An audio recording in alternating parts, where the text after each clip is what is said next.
building the biggest game you've never heard of. We are going to totally disrupt the industry in its entirety. You look at casinos, you look at traditional gambling, Gen Z is not interested. The overlap of money in video games is inevitable. And we're proud to be a first mover in the space. We have some of the most incredible investors I could ever wish for. Krafton, the owners of PUBG, Justin Kahn, the co-founder from Twitch, our original lead six-man ventures, Shima, huge footing in Southeast Asia, and our fans are amazing. You're listening to Lights Camera Crypto, the podcast exploring all things entertainment and Web3. I'm your host, Stephen Ladden, and this week our guest is Bravo Ready CEO Evan Ryer. In this episode, Evan discusses leaving an accounting career to mine Bitcoin in his father's basement, which ultimately led him to create the world's first risk-based shooting game, Bravo Ready, a game positioned to disrupt the gaming industry and which includes investors like Krafton, which are the owners of PUBG, Sixth Man Ventures, Shima Capital, and Justin Kahn, co-founder of Twitch. Let's dive in. Evan, welcome to the podcast. Thanks for having me, Steve. It's a pleasure. Yes, sir. I know you're coming to us live from Montreal. Is that where you're originally from? We are in my hometown of Montreal, Quebec, Canada. Born and raised. Beautiful. Amazing. And growing up in Montreal, did you always have a fascination for gaming and tech? Was that a spec on your radar? Did that come later in life? What growing up were you really passionate about, and how did that start your career journey? I like to think I'm fulfilling my childhood dreams. I grew up hunchback over a PC, growing up on games like RuneScape, Call of Duty, CSGO, Rust, Halo, and everything in between, from the standard console bangers to a lot of the games that became popular later in life, browser-based and on desktop. Awesome. So what attracted you to just games at that age? Video games are an interesting escape from reality. Also, being born in the 90s, I think there is a lot of social influence regarding gaming. A lot of the media that was created out of Japan, from the cartoons that we would watch early mornings on the weekends to the top grossing franchises that were popular again when we were coming of age.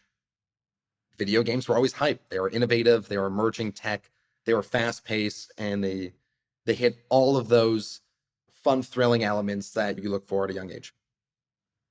What then gave you the inclination or the idea that, hey, your enjoyment for them could actually be the precipice for a career?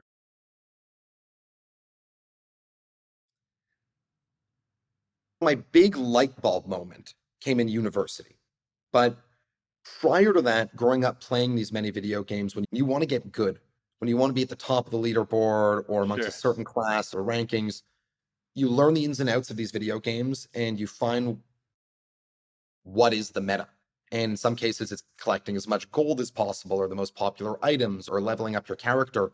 Specifically in a game like RuneScape or World of Warcraft, I became very interested in the economies and the different ways you could go about aggregating valuable items and then ultimately gaining liquidity for these items or the gold that you accrued through third-party services. So leveling up your character, getting certain skills, using those skills to gather resources at a faster pace than other players, and then selling them to players external of the existing marketplace that was built into them. At a young age, you're able to make a couple of dollars, which is cool. Passive income from playing video games.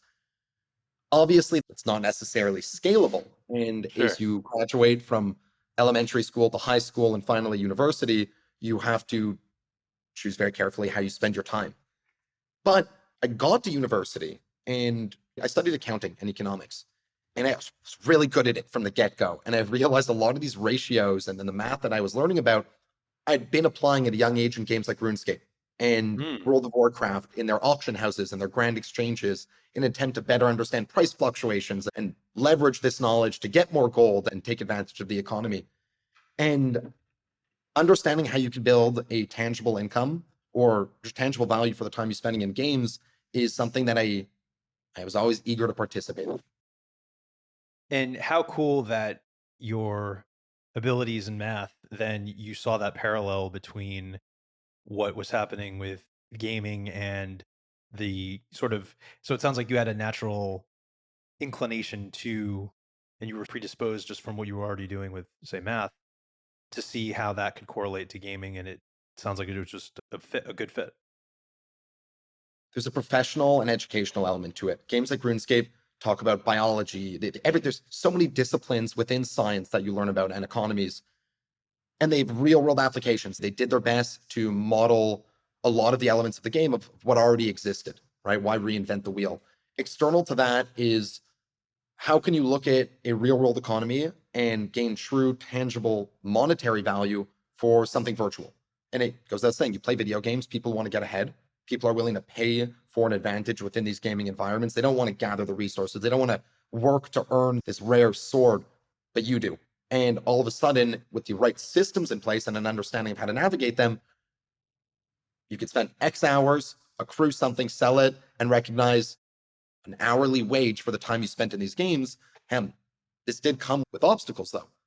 Based on the terms of services of these video games, you don't own these items and you don't have the right to sell them. And as I learned very quickly, games like RuneScape, if you get caught selling gold external of the game itself, they'll ban your account. And Oh the wow, hundreds, if not thousands of hours you spent in that game out the window, yeah. reduced to nothing. Wow. So then enter Web3, and that presents sort of the antidote to what you're saying, where you can have potential ownership over, if you want that sword, it could be your sword, correct? The beautiful elements of Web3, again, it's dictated by the publisher, the guy who produces the title itself. First, these items are provably fair. So a big problem in video games early on was there were devs who would print the items in the game and sell them through illicit transactions to players. And all of a sudden, you who spent so many hours to get, again, this rare item, whatever it is, another guy got it at the press of a button and a swipe of a credit card. That's frustrating. Without Totally. accountability and controls to demonstrate how many of an item exists or where they came from, are these items really rare? Where are we getting this speculative value from?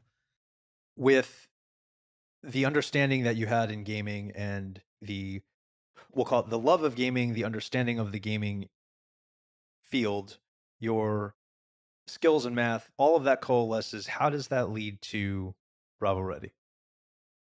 There's a couple fundamental problems. In addition to the ones that we mentioned, there's the one where when we were young, we used to buy video games, and when you didn't like the game, you had a cartridge or a CD, and you go sell it. Again, Right. gain liquidity, go buy your next title.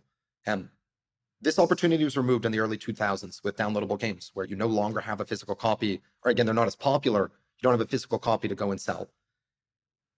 There were the elements of provably scarce and provably fair items that I'd also just mentioned. And then there's also elements of cheating. We sought out to build tech infrastructure that would provide quote unquote tangible value for the time you spent playing the game. Now, there's huge implications to that statement and how you go about executing on it. In our case, I wanted you to play a game for X hours and say, I can make $7 an hour doing this. I can make $15 an hour doing this, especially if you're good. But it's not just about the athlete. You have many people in the gaming space that have to benefit, have incentives to participate. You have the athlete, the guy who plays the game. You have the audience member, the guy who watches. And I watch a lot more than I play these days. You have the content creator. What's up, Steve? I don't know if you play many video games, but I know you create a lot of content. And then you have the game investor. And if you drive incentive and reward between these four profiles, and have a really cool ecosystem. And I could work backwards here. What does the athlete get out of it? An incredible game, an opportunity to get paid to play the game. That's easy. The audience member, you can imagine if you're a content creator, you're trying to get big in anything, you need to stream on a schedule and build an audience and retain them. And this is very difficult. You're trading off work hours, personal fitness hours, social relationships, and everything in between. Plot twist, this game pays you to play. And your audience, they love watching you risk it for the biscuit. All of a sudden, you're creating these opportunities for these individual profiles. The investor profile, if I turn my camera here, you'd see rows of collectibles. My personal favorite, Pokemon, Charizards. And as a huge collector of all things scarce and all things pop culture and cool, when you build a cool ecosystem of games, certain items and certain elements of them, they bang and they're collectible, like CSGO skins, like certain items in World of Warcraft, like party hats and Halloween masks in RuneScape. We set out to build this type of environment First off, we concentrated on the athlete to start, and we've all played Call of Duty. We've Yep. all played PUBG and various shooting games. We built a shooter totally different in that the mechanics, movement style, weapons, they are drastically different. And the main shtick of our game is it has no start and it has no finish. So when you hop in the game, players may have already been in the server for hours, and when you leave, they're going to stay behind. You pay to enter the game. Although there are free modes, and you could play for free, play with your friends, in our paid game modes, they risk from 10 cents, 25 cents, 50 cents, $1 and up. Using the 25-cent game mode as an example, you pay 25 cents like an ante. You ante to enter the game. And for every player that you eliminate while you're in the server, you earn 25 cents. And we take a percentage of the revenue. Players who maintain a positive KD, they're getting paid. Right. So if you bring a skill set to the game and then learn the ecosystem and perform well, chances are you have not only the ability to succeed and advance in the game, but you're also getting paid to win. You're getting paid to execute on your skill set. And again, very similar. We didn't reinvent the wheel. This is like a Texas Hold'em poker model where you ante to participate in a hand, and for the players that you knock out or beat, you receive earnings, except we remove the element of gambling. This is truly a skill-based game. There is no chance, there is no probability, there are no critical strikes. Every player has an equal opportunity when they hop into the game, equal access to weapons, and access to portions of the map where they spawn. So when you hop in and hop out, you're not when you hop out, you're not at risk of being attacked or anything like that. Like you're only vulnerable when you're playing the game, and when you're not, you're free and clear. You hop in the main menu, you choose your risk mode. My personal preference is the 10-cent risk mode. I'm fairly risk averse. You press play, takes 10 cents from your account. You hop in, you start with a balance of 0. You begin eliminating players. In real time, as you eliminate those players, the cash coming in, incrementing in the top right corner of your screen. When you die, you keep it. What's also neat is you kill one person in the game or player, and you've already made your entry fee if you're at 10 cents, right? That is correct. And also it reminds me too of, if you think of the arcade games where you would put 25 cents in to play. In this case, as a kid, you could have sat at that arcade and on the Bart Simpson arcade game or an X-Men or something like that, and played for 2, 3, 4 hours and left with a high your initials on the screen. In this case, you can do the same thing, except you're putting change in your pocket.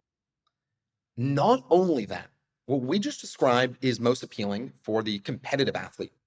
People are going to show up and they're going to want to play for money, hone in on their skills, and get paid to play video games. The more casual gamers are going to play the free mode. The free mode is very exciting.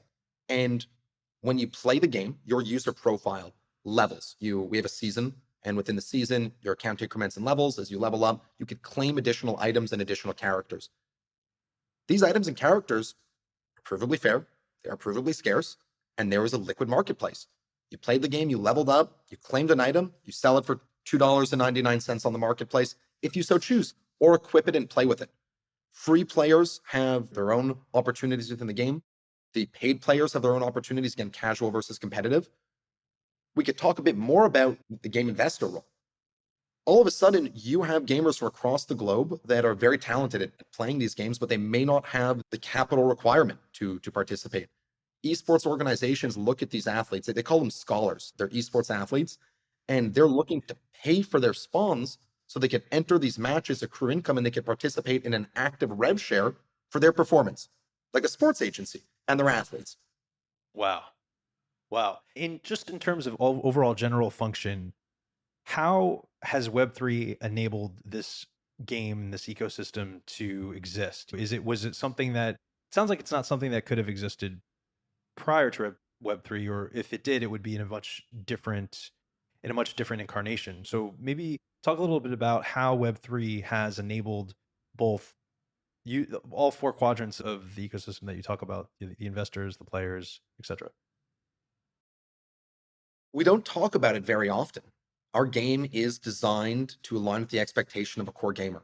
email, password, download, play. You don't talk about crypto, NFTs, Web3, because there is a taboo associated with those words. And at the same time, it's confusing. But everything we do is built with Web3 on ramps and off ramps. The items are provably scarce because they exist on chain, and users can pull them out of our ecosystem, have true ownership, gain liquidity, and do what they so choose with these items. Starting with the athlete or the investor profile, we spoke about esports organizations moments ago. We have over 70 of these esports organizations that represent hundreds of scholars, and they look to pay for their entry so they could play the game itself. When it comes to deposits and withdrawals, you can enter with debit, credit, or crypto. So you deposit into your BR1 bank using debit, credit, or crypto. And in our backend, we actually convert this to USDC stablecoin. And we maintain our treasury in that capacity because it enables us to commit transactions at very low transaction fees and have other internal controls that are much more preferential than a traditional system. External to our debit or deposit and withdraw system, there are the characters themselves. You could play the game for free in the free mode, email, password, download, play. In the paid mode, you can choose to play with one of your characters. So there's different operatives and they come with different benefits. Most importantly is a reduction in our service fee. If you play the paid game mode without a character, you will pay a certain service fee. If you play the paid game mode with ownership of a character and it activated, we reduce that service fee by 10 to 15%.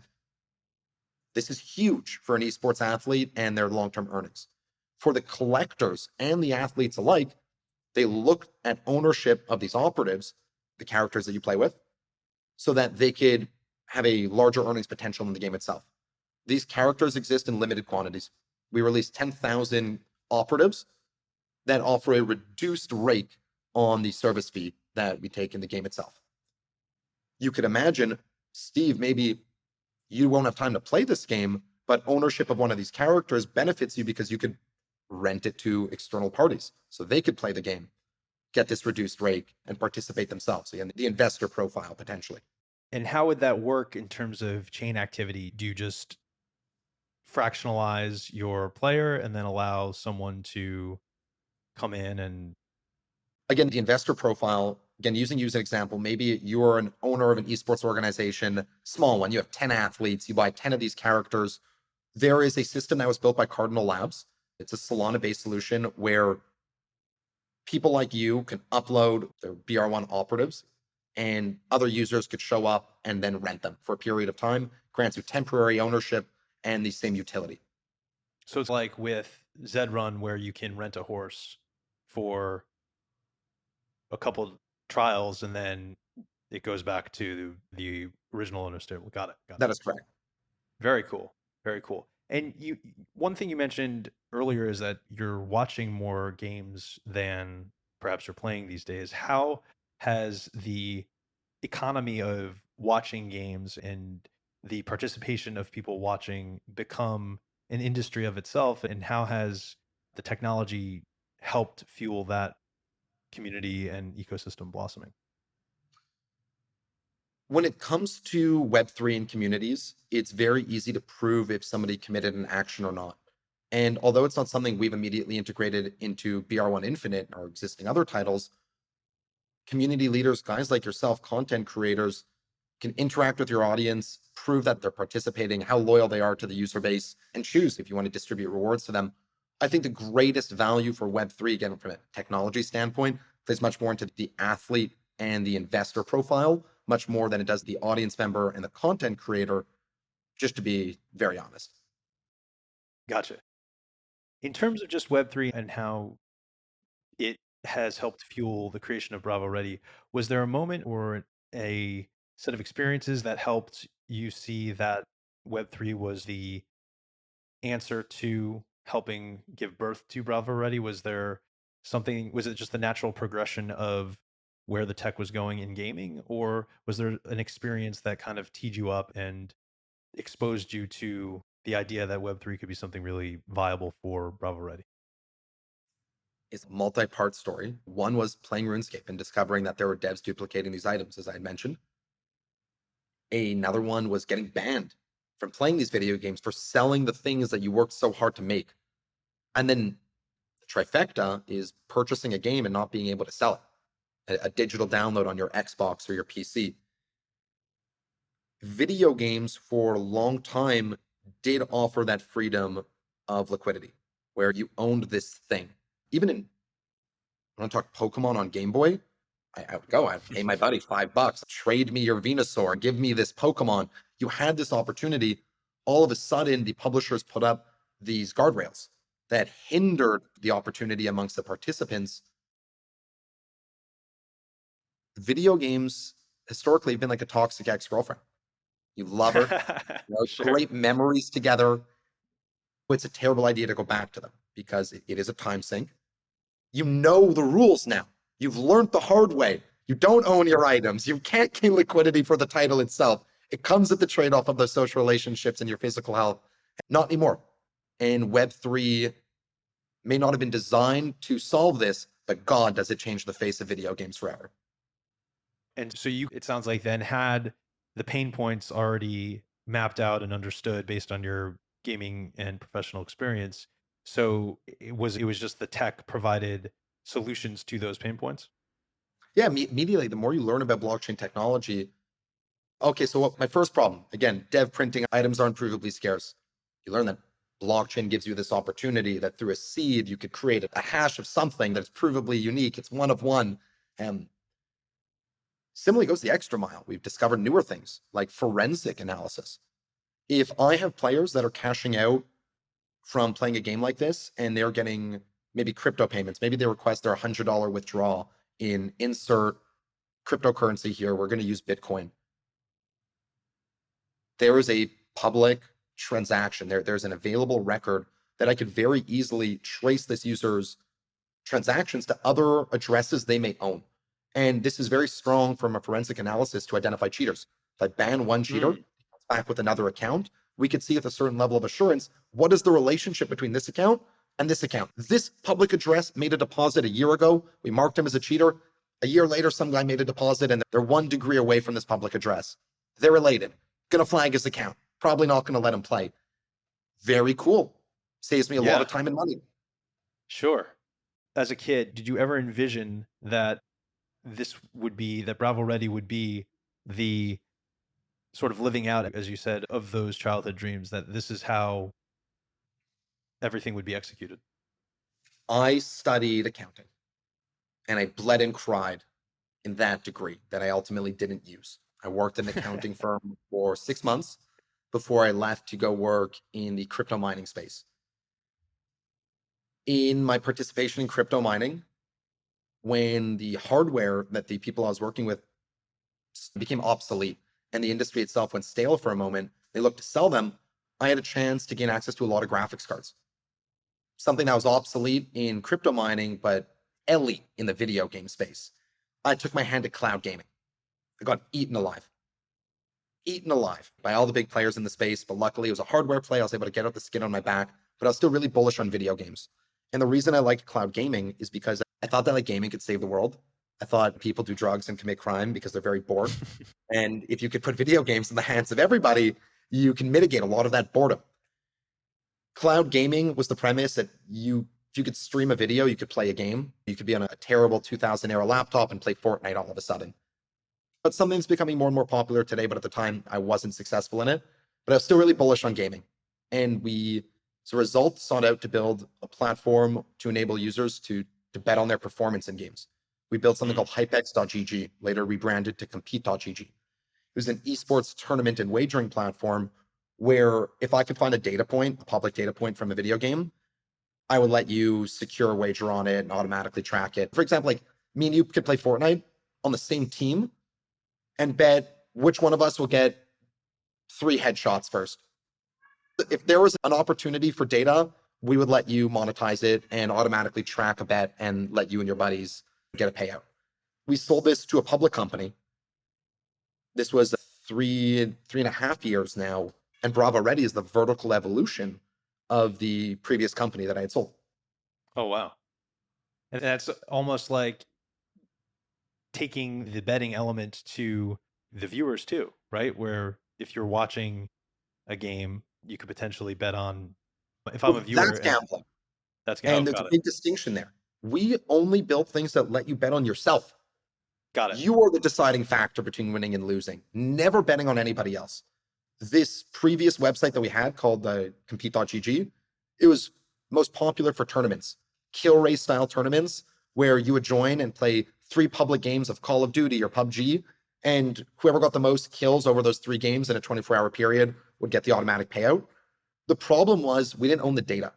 Hmm. So if there was an update in these games, it would drastically affect our website, and I never knew when these updates were coming. BR1 Infinite, instead of betting on your performance in other games, we built the game and we integrated that financial element into the video game itself. And we're the first people in the world to ever do that. The world's first risk-based shooter, Wow, all in US dollars. super cool. And gotta ask, so just you had mentioned the accounting degree. How did you make the jump from accounting to crypto mining? I was mining Bitcoin in my father's house when I was very young. In 2013, I discovered Bitcoin, was interested in a passive income, didn't have a disposable income, not a lot of capital to participate. So I didn't really go anywhere. Bitcoin mining was a lot like setting up your router at home so that you would have a better internet connection. It was plug and play. If you have basic IT knowledge, deploying, making money in crypto mining is a product of your upfront investment and the efficiency of the mine itself. So you have to buy the hardware, you have to pay for your overhead, the rent of the place, and your electricity bill. And you need a highly efficient machine to convert this electricity to rewards. I'm from Montreal. We have a sub 2 cent cost of power. I understood that the capital that you put into building these mines is very different than the capital you put into building a data center. So a lot of the big companies were building data centers, tier 3 data centers with epoxy floors and hyper quality everything, but that's not what Bitcoin needed, or that's not what crypto mining needs. So knowing the difference in which equipment to set up and how to set it up to optimize spending and ROI was a big part of the equation. Wow. And so that, it sounds, was that the transition point then from bringing your childhood enthusiasm for gaming and leaving the accounting degree in the shadows and moving forward into this I realm that wouldn't you are wish an now? accounting job on anybody, not on my worst enemy.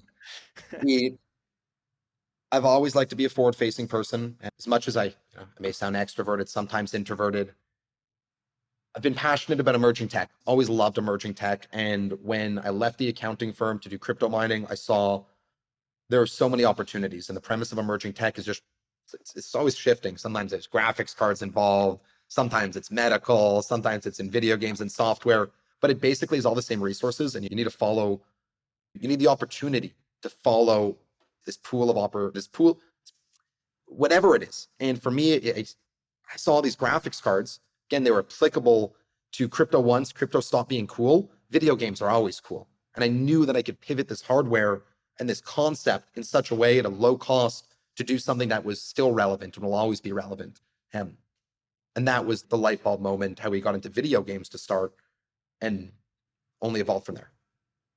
And so now that you have become Bravo Ready and you guys are running on all cylinders, what can users expect, viewers, investors, what can players, athletes, what can everybody expect to see in the coming months, in the coming years from the game, and where do you hope to scale it and evolve it to?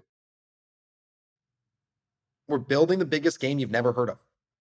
We are going to totally disrupt the industry in its entirety. You look at casinos, you look at traditional gambling, Gen Z is not interested.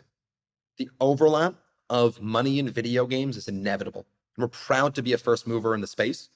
We have some of the most incredible investors I could ever wish for. Krafton, the owners of PUBG, Justin Kahn, the co-founder from Twitch, our original lead Six Man Ventures, Shima, huge footing in Southeast Asia, and our fans are amazing. We take the feedback that we've been receiving over the past year. We continue to improve the product itself. We really only took the game to market this year in January. Last year, it was an MVP, but the version that we released earlier this year in January is drastically different. We take the game to market in South America in the next 2 months with our Portuguese user base, which is very strong. We're going to continue to scale our tech infrastructure. If anybody has seen the original launch of a video game, nothing goes as planned. PUBG had trouble loading the map. Fallout 76 didn't work out so well, similar with Cyberpunk. We were cautious. We've been scaling the game little by little. We just broke 62,000 users. It's exciting as hell. We're going to onboard our next cohort again over this 2-month period in our go-to-market in South America, at which point after that, those 60 days, we launch in North America. You can expect all of the functionality that we described on today's show and then some. It's going to be a blast. Can't wait to see it. And in that sense, what has the feedback been? You say you've solicited that from the community. Is it built primarily on Discord channel, Twitter? Where do you guys interact with the community members, and how is the community participating in Bravo's growth and evolution? Twitter has always been huge for us. Our Discord community is amazing, but we are spread across all socials. There's a great community of people that strictly love our media. They love our game, but they love the franchise. And if you go on YouTube and you watch any of our cinematic trailers, we make movies. Our internal animation team is 2 Emmys. The motion cap, the true actors that participate, the voice actors, the animations are incredible. The storyline is next level. And for those of you that love stories, you're going to be enthralled. You're going to get lost in it. When it comes to our social channels, our active participants, the gamers, you'll find them on Discord. You'll also find them in our Telegram group. The more international guys you find in our public Telegram channel, and the North American users predominantly are in our Discord. And we also do a lot of roadshows. We go to different gaming conferences. And although the people that we meet for the first time may not be community members yet, wow, is it fun to share the game with them, blow them away, and hear them say things like, how have I never seen a game like this before? How are you the first person to do this? And it's a very rewarding emotion. Did you set out to be the first company to do this? Was that a goal, or did it just happen based on the work that you guys were doing and the ideas that you were having? We identified a fundamental problem with our previous exit. Again, sold this gaming platform, and every few weeks, Epic Games or Activision would push an update and my website would break and I'd have downtime. And that's never good. Your users show up, product doesn't work, you have to fix it, it's expensive. We knew immediately we had to become the publisher, and we would laugh. My previous company was with another set of co-founders, and we would laugh. Publisher, build a game. Crazy. We're great at building software, but it's a huge technical pursuit and very expensive. After 9 months, or post 9 months after selling the company, working under a board of directors and not necessarily having the executive authority in the product that we were building anymore, I wanted to innovate. And nobody was interested. They thought I was crazy. So I stepped down, I rolled all of my shares, and we risked it for the biscuit to build a game that proved the technology we are eager about. And originally we started to do an MMO. I wanted to build World of Warcraft or RuneScape on the blockchain because of that saying. The design cost behind something like that is unparalleled. I have a huge newfound respect for all of the studios in the world for the products that they produce. But with the capital that I had at my disposal, before we raised anything, we did have an incredible shooter. And we positioned the assets and the technology to deliver on that original alpha that we launched last year in January. That's where we got the momentum. We continue to build with the feedback and understanding of what users wanted, what they were genuinely looking for. And this is the product that we have today, and it slaps. The game sells itself. It does. And what about it being a shooter game was pivotal in its current success and in the minds of when you were creating it? Like, why did it being a shooter have to be a shooter? We did have to come to the financial decision. The design budget to make an MMO, it really is extravagant. There's bosses that you see in a game like Diablo. You see them for 10 minutes for that one boss fight. They spent a lot of money for that boss fight. Similarly, the difference between an MMO and a shooter inherently is the skill-based esport element of it. And monetization strategies behind these games are drastically different. In a game like World of Warcraft, maybe or we'll just say an MMORPG, is maybe the sale of in-game gold and currency, the sale of items, skins, aesthetics, mounts.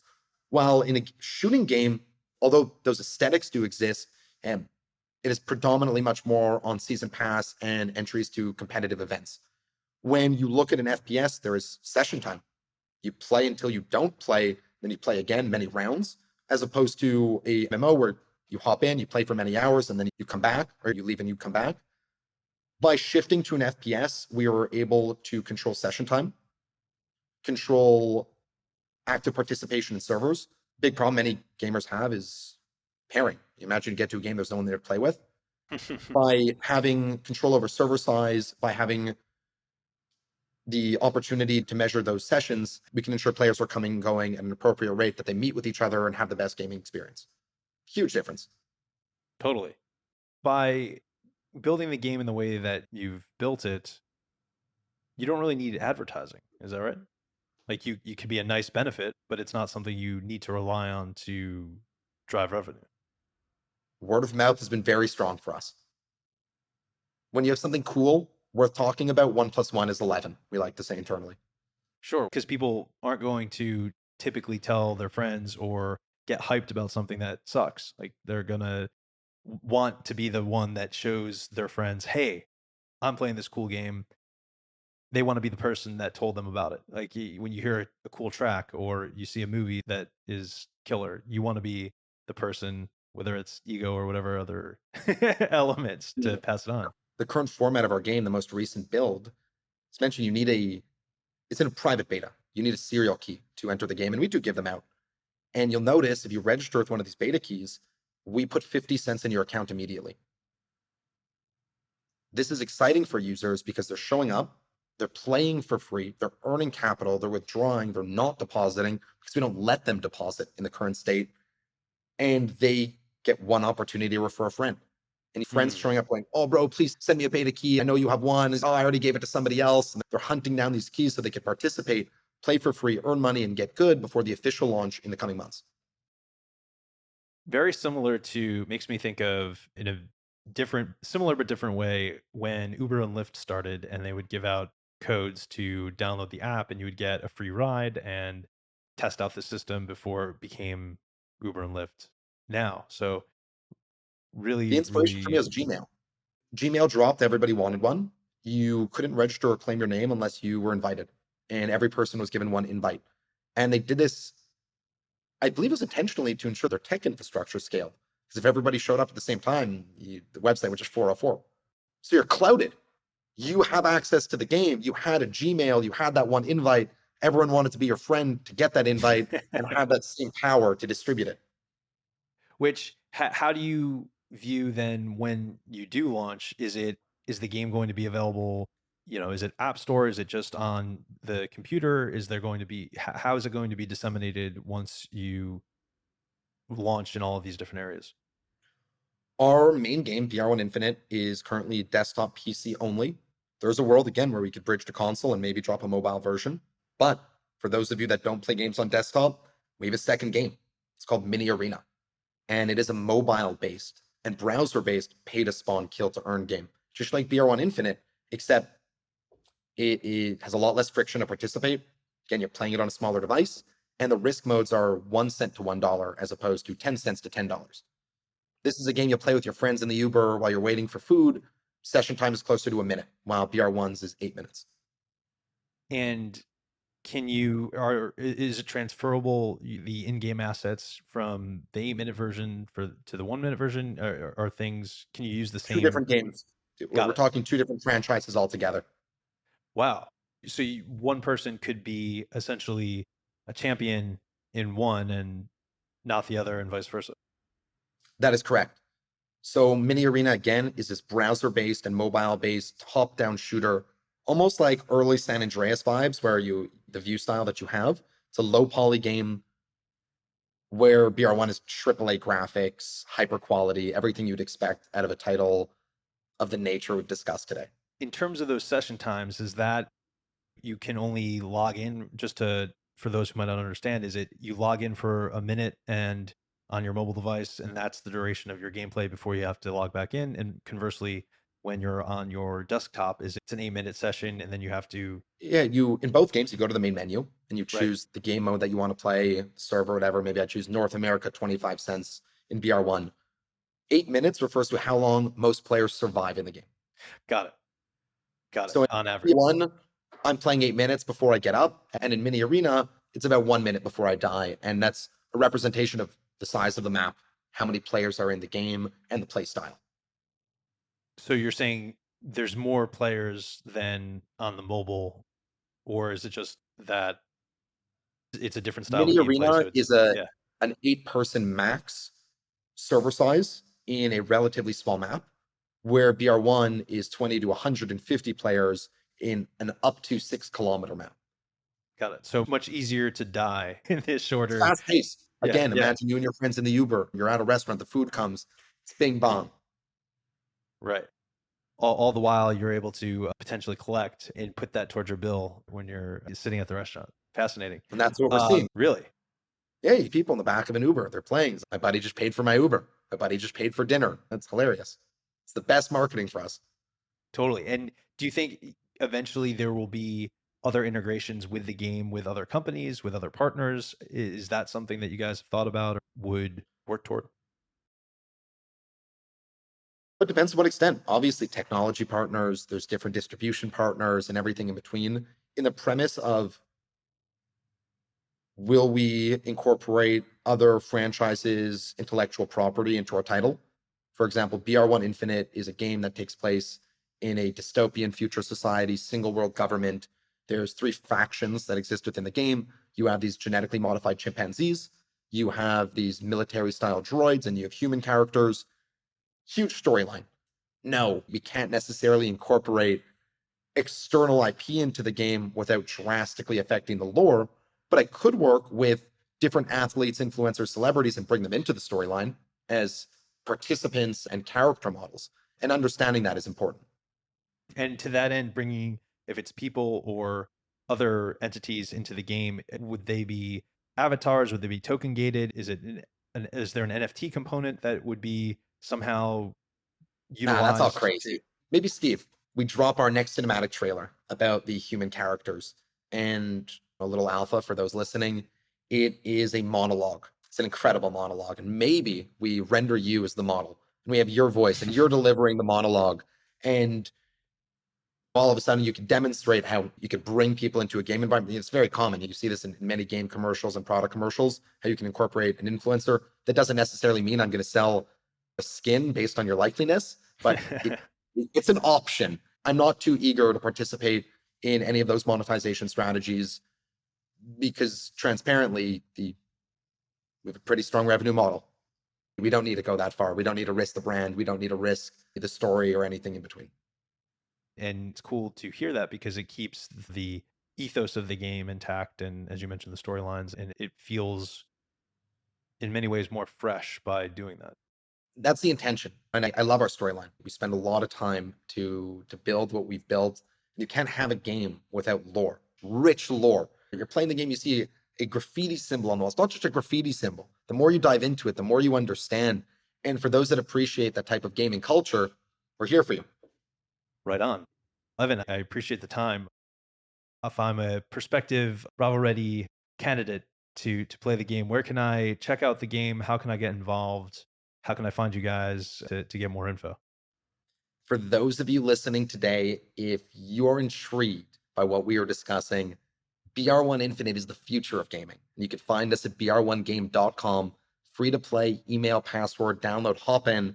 If you shoot me a DM on Twitter or our main account at BR1 Infinite on Instagram, Twitter, and any social, we'll shoot you over a beta key. We'd love to see you in game. Amazing. And for those who may not be aware, your DM that people can hit?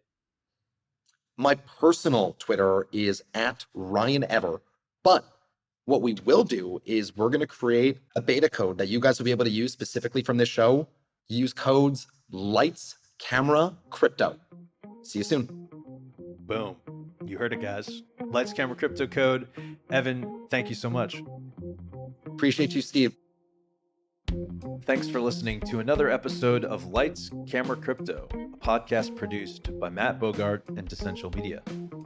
Music by Brian Duncan and Kareem Imes. If you enjoyed this experience, be sure to rate and subscribe to our show and to follow at Sladden and at Decential Media for additional content.